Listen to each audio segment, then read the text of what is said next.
J'ai perdu mes pièces en courant. Bacher Linus Koudi vivra désormais sans sa famille. Il a dû fuir son Mentchoum natal, pris en otage par les séparatistes pour se retrouver à Douala.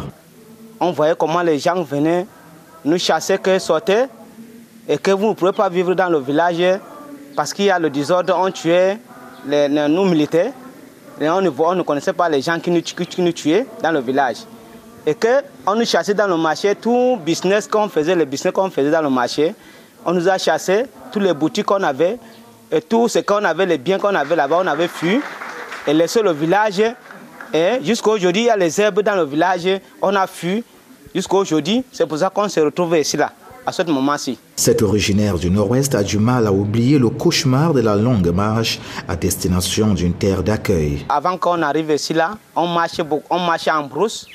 On prend du temps maintenant pour marcher en brousse on prend des coins pour marcher en brousse avant de sortir là où il y a les petits coins de route.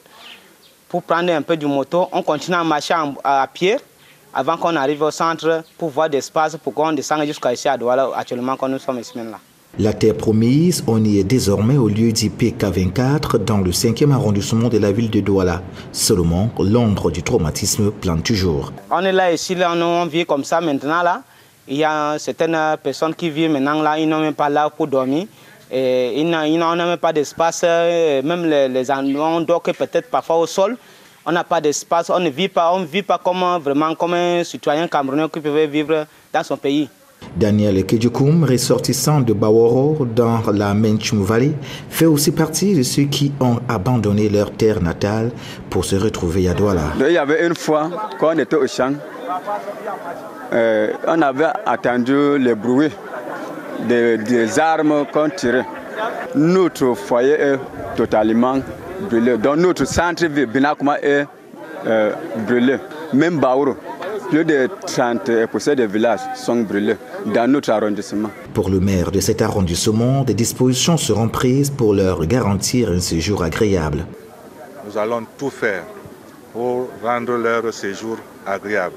Nous avons promis mettre à leur disposition des terres, parce que nous n'allons pas venir de temps en temps donner un peu de riz, un peu de poisson. Mais ce sont des agriculteurs qui peuvent eux-mêmes cultiver leurs champs pour déjà pouvoir se nourrir et aussi envoyer les enfants à l'école.